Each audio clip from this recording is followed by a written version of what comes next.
If you're seeing slow progress or no progress in your karate training or your martial arts training, do these 5 things and I guarantee you will see a difference. In this video, I'm going to go over 5 areas that I am guaranteeing will improve your karate.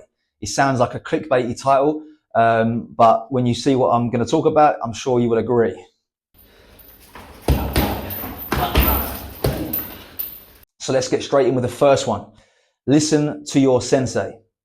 I assume that you trust your sensei and you've chosen to train with them because you believe in what they are teaching or what they kind of stand for, and you believe in their karate journey or their path that they're trying to deliver to you. So when they are giving correction, accept it, take it on board, and implement it. So often you give the same bit of feedback to people constantly, months and months and months on end of the same thing over and over again. You take the advice that you're given in sessions, actively work on it, and come back and better next time. You're going to get more feedback and you're going to progress much quicker. If you're stuck on the same thing all the time and your sensei has to keep telling you the same thing over and over again, you're not going to progress because you're still stuck on that same thing they're trying to help you to improve. And as I said, if you trust your sensei, then you should believe in what they're trying to give you. This doesn't mean you shouldn't question things and ask why certain things are done, but you've got to trust their coaching or their advice and follow it.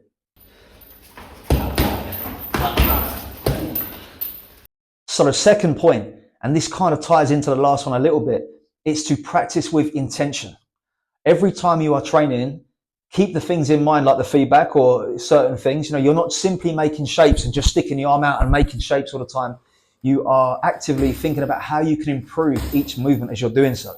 So you're thinking about your foot position, the angles of your hips, your shoulders, everything, the application of what you're doing. So you're constantly thinking about your training. So it's as much a mental thing as it is physical. So I always say that the Kihon training, our Kihon, which is our kind of fundamental training, is kind of the hardest thing to train really, because we are constantly thinking and constantly adapting and adjusting our bodies to try to make minor improvements that all add up to the bigger picture in the end.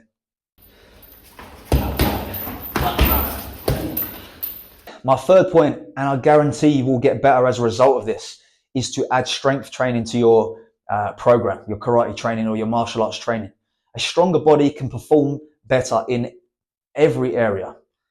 There's so many people that are kind of against weight training with martial arts and all this, but it's all based on kind of myth, really. Weight training is going to slow you down and all this kind of thing. Weight training will improve your performance, and we see this because high-level athletes in all other, sports, athletics, all these kind of things, implement weight training and strength training to improve their performance. So why, as karateka or as martial artists, would it not be the same thing for us? The kind of stereotype of a heavy, slow bodybuilder is silly as well, because it takes a hell of a long time to get that big. It doesn't happen by luck. It's very difficult to get so big naturally that you are hindering your performance in martial arts. The opposite, though, being too sort of weak maybe and too small, can certainly hinder your performance. So adding some muscle, adding some size and some strength is only going to be of benefit.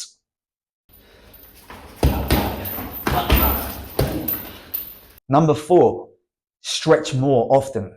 Add stretching to your program if you're not doing it at all. And I don't mean just to warm up for your sessions. Try and find some time in the week outside of training to do some stretching. And I don't mean every single day. No training should be done every day. You'll get people telling you have to stretch every single day in order to get better at splits or kicking or whatever. Your body needs time to rest and to adapt to the stresses that you're putting on it. If you're doing something every day, you're not allowing the body to recover and make the adaptations that you're trying to put it through. So make sure that you are stretching consistently and regularly, but it doesn't have to be every day. And on top of this, it should be a full body stretching program. It should not just be legs, it should be shoulders, upper back, neck, foot, wrists, everything, the feet, the whole body should be taken into account rather than just trying to think only of the sort of, the hips and that, thinking the kicking is just about that.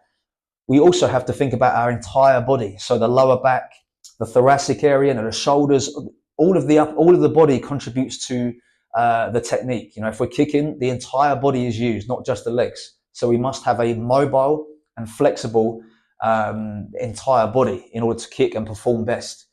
And of course, it's not just kicking, upper body punching, grappling, throwing, all these kind of things require a good level of mobility throughout the entire body. So make sure your stretching program covers everything, and it is not every single day. Get your recovery in as well.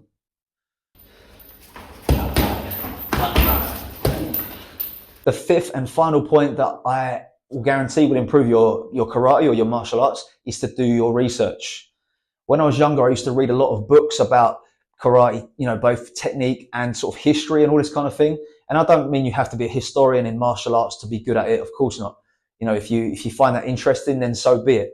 However, understanding a little bit about where it comes from and the influences that have had on your style from other areas can really supplement your karate and improve your understanding of why we're doing certain things. That research could also mean videos. So I've got a whole load of instructional videos on this channel. You don't have to watch me, but I would appreciate if you did. But being more exposed to martial arts or karate is going to overall help you out. If you just go to your karate session once or twice a week and then forget about it when you get home, then it's going to be slow going with the progress. If you are coming away from the dojo, doing a little bit of research, watching things, studying bits, say you go to your session and you're working on side kicks, for example, come away, search for side kicks on YouTube, have a look at some ideas. It might be slightly different to your ideas that you're doing in your dojo or in your gym, your training gym. However, it's good to have knowledge. Sometimes it's good to see things that you don't like as well, because then you don't like it.